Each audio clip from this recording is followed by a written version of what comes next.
Llegamos al final de una semana de estudio, de la primera semana de nuestro estudio sobre la carta a los Efesios. La carta que nuestro pastor nos ha comentado es la reina de las epístolas y ya hemos abundado en algunos temas, pero en el resumen que vamos a hacer hoy, esperamos que nos pueda ayudar para ir fijando varios de los conceptos que son básicos a la hora de estudiar la carta y que ya nos ayudarán a entrar en materia a partir de la próxima semana. Pero hoy vamos a pedir la dirección de Dios en una oración. Bondadoso Padre, gracias te damos porque nos das tu palabra para poder aprender. Y tenemos una carta maravillosa que hemos comenzado a estudiar y te suplicamos que nos ayudes a sacarle el máximo provecho en este estudio que tendremos durante 3 meses. Lo pedimos en el nombre de Jesús. Amén. Amén. Pastor Dani Perla, esta semana propiamente entramos solo hasta el final de la semana con algunos temas de Efesios, pero quizá y para ayudar a toda nuestra audiencia a situarnos en el momento en que se escribe esta carta, creo que sería bueno que nos ayudara a poner algunos elementos extras del contexto histórico que al final siempre nos ayuda, porque cualquiera podría decir, estamos viviendo en una época bien diferente de la de ellos y entonces ¿cómo nos va a ayudar lo que estamos estudiando? Bueno, definitivamente creo que es bueno examinar esa parte para que podamos entender lo que los primeros lectores o aquellos que escucharon esa carta pudieron discernir y cómo esto también puede servir para nosotros. Voy a decirlo de entrada, la carta a los Efesios es la más contemporánea del apóstol Pablo para nosotros. Amén. Así que es una carta que se aplica totalmente para el tiempo en el que vivimos, entonces para eso tenemos que hacer un repaso de las circunstancias locales cuando la carta fue enviada. Éfeso era una de las ciudades importantes en el mundo antiguo, en la época del apóstol Pablo. Algunos dicen que era la cuarta en importancia, otros dicen la segunda, después de Roma, que era la capital del Imperio Romano. Tal vez después estaba Alejandría, tal vez después vendría Éfeso. Incluso su población era bastante grande para esa época. Para el estándar de esa época. Para el estándar de esa época. Tenía 250,000 habitantes. Wow. Hoy eso no es mucho con las ciudades que tenemos. Pero si consideramos que Roma, que era la capital del imperio, tenía 500,000 habitantes, entonces estamos hablando que era una ciudad importante, situada a orillas del mar Egeo. De hecho, yo quise saber, bueno, ¿y dónde está ubicada las ruinas? Porque ya son ruinas lo que hay de Éfeso en el país de Turquía. Ahí se encuentra lo que fue en tiempos antiguos esta ciudad, que tenía una gran actividad comercial, era una ciudad cosmopolita, era una ciudad que tenía muchos turistas y que tenía como centro un gran atractivo. Era el culto a la diosa Diana, el culto a la diosa Diana. Y tenían un templo que en el mundo antiguo fue considerado una de las 7 maravillas. Wow. Tenía todo. Todo. El templo, por ejemplo, de Diana tenía 127 columnas. Me interesé, bueno, de ver alguna imagen de lo que pudo haber sido ese templo y me llevé una gran sorpresa, hermano Gerson. Buscando ahí me di cuenta que ya lo único que ha quedado de ese templo es una columna. Wow. De las 127. Y por ejemplo, ahí en la página de National Geographic, si usted puede ver un poquito de la historia de este templo, aparece ahí lo que pudo haber sido. Han pintado, es retratado realmente porque ya no queda nada, básicamente.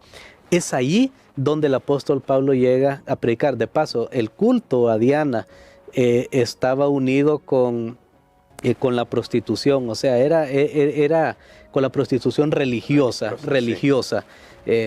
Había ahí una serie de cosas que ya no vamos a entrar en detalle. Sin embargo, es ahí donde el apóstol Pablo llega un día comienza a recorrer las calles de la ciudad. Él llega, pues según la gente, a trabajar en su oficio de tejedor de tiendas, de acampar. Bueno, para nosotros ahora son de acampar, en aquellos tiempos era donde la gente Sí. Vivía prácticamente. Y ahí el apóstol ve toda la idolatría y comienza a predicar. Comienza a predicar en la sinagoga. 3 meses lo tienen ahí predicando, luego lo expulsan. Pablo alquila como un salón de conferencias de un tal Tirano. Interesante el nombre que Sí. se cree que es un apodo que le habían puesto sus discípulos. Y ahí entonces él comienza a predicar. Así pasó el apóstol Pablo. Y después de algún tiempo, cuando él vio toda esa idolatría, Pablo comienza a hablar, a decirle a las personas que realmente los dioses, bueno, había todo un negocio de lo que hacía también, estudiamos esta semana, El Demetrio, creo. Demetrio, el platero, hacían ahí como en miniatura, o sea, porque era una belleza arquitectónica, hacían en miniatura ese templo, bueno, se vendía, eran los souvenirs para los turistas ahí. Entonces, todo eso era lo que se vivía en la ciudad de Éfeso. Ahora el apóstol llega y comienza a proclamar las verdades de la palabra de Dios. Qué tremendo, pastor, porque en la lección vimos que antes de enviar la carta, porque estamos poniendo todo el proceso, esta proclamación comenzó a hacer mella en la ciudad a tal punto que tanto el nombre del Señor Jesús como el nombre de Pablo, que predicaba el Señor Jesús, se hicieron muy famosos, al punto que parece que también la actividad demoníaca que se vuelve más fuerte a medida que se predica la palabra de Dios, porque tratan de contrarrestar, también se vio confrontada. Y leímos una historia de esto y quisiera también un comentario al respecto, porque eso nos dice, pastor, cómo debemos nosotros vivir de tal manera que el poder de Dios pueda realmente acompañarnos para vivir en este mundo tan, ahora lo decimos globalizado. En el tiempo de Éfeso, ella sería una ciudad globalizada ya con tanta cultura ahí entre ellos. ¿Cómo vivir con ese poder que influya en la sociedad y que incluso haga que la actividad demoníaca vuelva a estar activa porque teman perder terreno? Bueno, creo que es un muy buen punto de reflexión, porque eso es lo que a mí me maravilla de toda esta actividad del apóstol Pablo, cómo él se atrevió, cómo el apóstol Pablo logró penetrar en esa ciudad que tenía un culto bien definido. De paso, Diana era llamada como la Madre Universal. Ese culto que venía, por ejemplo, el templo, estamos hablando de 500 años antes de Cristo, pero Pablo les dice, mire, esos dioses no son nada, y el hecho de que ahora de ese templo solo quede una columna y ese culto ya no existe, nos habla de la verdad de que solo hay un único Dios que debe ser adorado. Tristemente, y tal vez solo voy a poner aquí relacionando con la lección que tuvimos el trimestre pasado, tristemente 400 años tal vez después de Cristo, o sea, o de nuestra era cristiana, algunos siglos después del apóstol Pablo, entraría otro culto a una mujer que ahora se lo pone en el nombre de la religión cristiana. Simplemente se sustituyó una cosa por otra, y llamarle Madre de Dios, realmente vemos de dónde vienen las raíces de todo esto. Pero continuando, creo que una gran lección que extraemos de ahí y de esa reflexión, hermano Gerson, es que como cristianos nosotros debemos predicar el evangelio. Amén. Y debemos ser audaces y no debemos tener temor y no debemos ver, no, es que no se puede predicar, es que la gente es secular, es que la gente es postmodernista, es que el pensamiento, es que aquí son agnósticos. La palabra de Dios tiene poder. Amén. Y si la palabra de Dios se proclama con poder, porque el apóstol Pablo, y esto me llama la atención, él predicó, y las ventas de estas cosas comenzaron a disminuir, comenzaron a hacer efecto en las personas, pero también hubo manifestaciones del poder divino, sí, a tal punto que hasta usaban pañuelos que el apóstol Pablo había tocado y las personas eran sanadas. O sea, Dios Dios alcanza a las personas donde ellos están. Amén. Para ellos eso era importante, entonces Dios los alcanza y demuestra que por encima de los conjuros que se hacían allí, hay alguien más allá, hay alguien superior, que es Jehová, creador de los cielos y de la tierra, a tal punto que la gente ya no andaban buscando esos templos, sino que lo que andaban buscando eran pañuelos.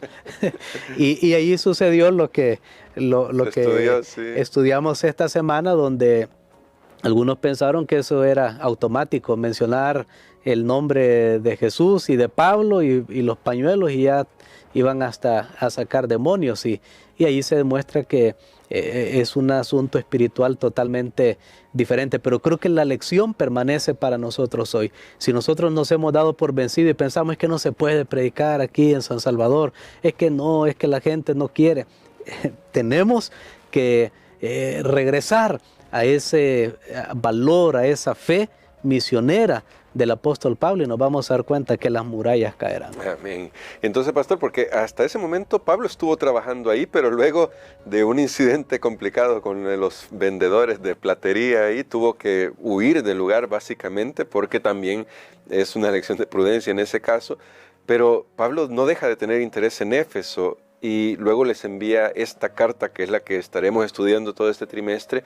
Y la pregunta es, pastor, siendo que ya no está trabajando ahí, ha pasado unos años de su trabajo ahí, ¿cuál es el propósito que tiene Pablo con esta carta para los efesios? Muy bien, creo que aquí nosotros podemos trabajar tal vez dos palabritas, y es propósito y tema. Muy bien. Y me gustaría que tomáramos nuestra Biblia solo para volver a recordar estos textos. Lo leímos durante esta semana, Efesios, el capítulo número 3.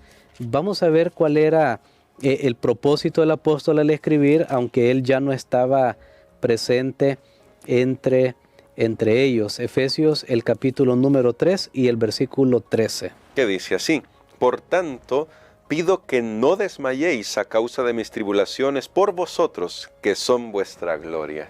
Totalmente es evidente que el apóstol estaba pensando en la salud espiritual de ellos, en su motivación. Tal vez ellos podían pensar, bueno, como Pablo, aquel que hasta los pañuelos curaban, ¿verdad? Sabemos que no eran los pañuelos, claro. Sabemos que era el poder de Dios, pero se manifestó de esa manera. Ya no está entre nosotros, está preso, probablemente va a enfrentar la muerte. Y Pablo le dice, hermanos, no desmayen, porque siempre hay una necesidad constante de motivación. De paso, en esta carta es maravilloso, y lo mencionaba, Pablo no menciona problemas de la iglesia en sí, y eso le da pie para concentrarse en lo que será el gran tema de esta carta, porque el propósito es motivarlos a ellos en la fe, fundamentarlos en la fe. Y esto lo va a llevar al gran tema que tiene el libro de Efesios, pero aquí yo quiero expresar una lección más, y esa lección es que, bueno, hay problemas, sí hay, pero a veces cuando nos metemos a solo estar resolviendo problemas de la gente, olvidamos realmente enfocar nuestra mente en lo que es importante. En esta carta, por eso ha sido llamada la reina de las epístolas, una carta magnífica en su lenguaje, su expresión, sus conceptos teológicos tan profundos. ¿Por qué? Porque Pablo no tenía esa distracción de estarle escribiendo, mire, aquel está haciendo esto, el otro. Siempre que yo estoy a veces tratando con un problema, pienso, ¿qué estaría haciendo? Tal vez mejor estaríamos predicando, dando un estudio a alguien. Pero claro, los problemas hay que resolverlos, pero tenemos que meditar un poco en estas cosas y en qué es lo que nosotros debemos concentrarnos. Y entonces, pastor, bueno, ahí tenemos el propósito, cómo ayudarles a no desmayar pese a lo que está sufriendo el mismo apóstol Pablo, que al final algunos podrían decir, si le pasó a Pablo, también me va a pasar a mí. Pero ahora, ¿cuál es el tema que vamos a estudiar básicamente durante estos 3 meses? Muy bien, y para el tema, yo creo que podemos buscar Efesios capítulo número 1 y de una sola vez el versículo número 10. Ahí creo que estaría el tema principal. Muy bien, dice, para que llegado el tiempo, reuniera en él bajo una sola cabeza todo lo que está en el cielo y lo que está en la tierra. Muy bien, aquí en mi versión dice claramente también de reunir todas las cosas en Cristo. Ese es el gran tema del apóstol Pablo, es la victoria final de Jesucristo, de todo lo que Él ha hecho. Es Cristo el centro y se concentra en eso. Y por eso este libro está lleno de una riqueza teológica, de una riqueza espiritual, porque el centro es Cristo Jesús. Y Pablo dice, el gran propósito es que Cristo sea el Señor de todo. Recordemos, cuando el pecado entró en este mundo, lastimosamente Satanás comenzó a ser el príncipe de este mundo, a gobernar, y hasta que Cristo vino, pues retomó el poder, pero todavía lo vemos en los corazones humanos, como el diablo todavía tiene ahí atrapadas algunas personas que no quieren ver o no saben del poder de Cristo, pero al final el apóstol dice, todo se va a resolver. Amén. Y se va a resolver a través de Jesucristo. Por eso es que creo que tenemos que prestarle atención a esta carta, porque si nosotros somos cristianos, también nuestra vida debería girar en torno a Cristo Jesús. Aquí tenemos una gran riqueza espiritual y no nos vaya a suceder como una historia que estaba leyendo de una mujer americana que murió a principios del siglo pasado y dejó una fortuna en propiedades y bienes como de $100 millones en aquella época, a principios del siglo pasado, allá en los años 1915, 20, por ahí. Y sin embargo, vivió al final de sus días una vida miserable. Se dice que hasta la avena que tomaba un atol se lo tomaba frío, porque decía que era muy caro calentarlo. Y dejando una fortuna de esa, y uno dice, bueno, ¿cómo alguien puede tener riqueza por un lado y vivir miserablemente? Ahora, apliquemos esto a nuestra vida espiritual. Aquí tenemos una gran riqueza en la palabra de Dios. ¿Cómo podemos vivir miserables como cristianos? Que Dios nos ayude. Que Dios nos ayude, pastor, y queremos que ore por nosotros para eso, para que aprovechemos las riquezas del estudio que vamos a tener durante este trimestre y vivamos a la luz de ese maravilloso regalo de la gracia que Dios nos ha dado. Amén. Padre, gracias te damos, Señor, por esta lección. Gracias por las riquezas de tu gloria, de tu gracia, que se han manifestado en Jesucristo. Que esa pueda ser nuestra pasión, nuestro deseo, conocerle más a Él y compartirlo. Lo pedimos en el nombre de Jesús. Amén. Amén.